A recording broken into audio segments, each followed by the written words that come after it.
Because of the high deer population, wooded areas, and the many lakes and other bodies of water, Denville, along with most of northern New Jersey, is at greater risk for developing Lyme disease from ticks. This video has the top 10 things everyone needs to know about Lyme disease to prevent and also be prepared for this illness. Lone star ticks and black-legged ticks, also known as deer ticks, can transmit Lyme disease. Both types of ticks have 8 legs and elongated mouth parts. Lone star ticks are reddish-brown circular insects with distinct white markings.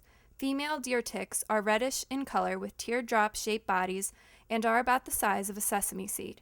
Male deer ticks are slightly smaller and a completely dark brown color. Nymphs, or immature ticks, are approximately the size of a poppy seed.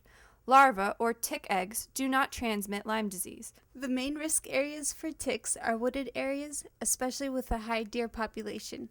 Locations surrounded by bodies of water are also at an increased risk.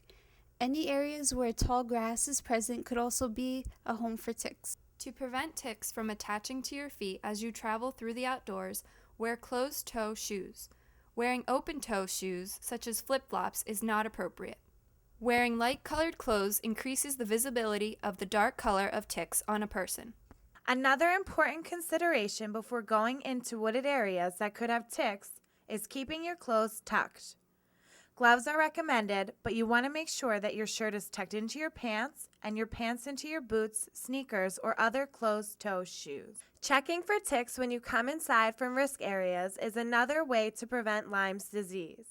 First, you want to undress and put your clothing that could contain ticks into a bathtub or other closed containment.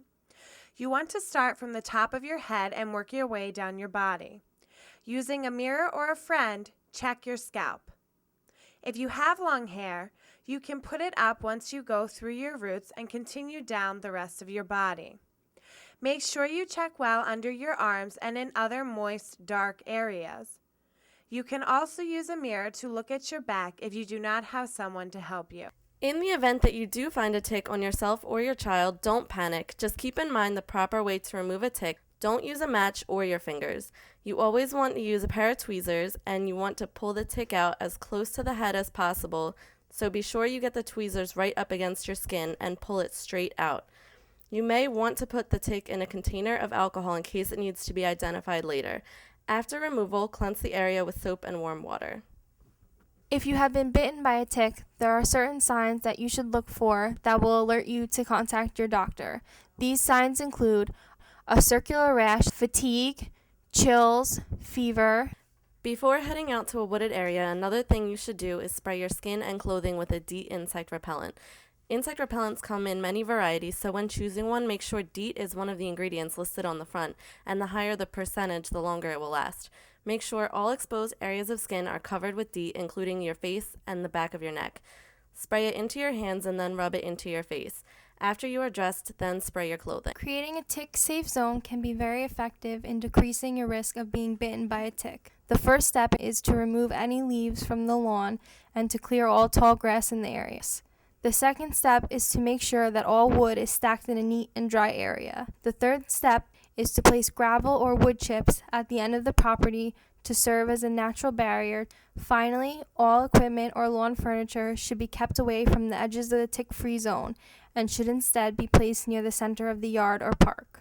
Taking precautions to keep deer away from your homes can help in your fight against ticks. It is important to never feed deer on or near your property. Another suggestion includes planting deer-resistant plants. You can find out more information about such plants at your local plant store or nursery.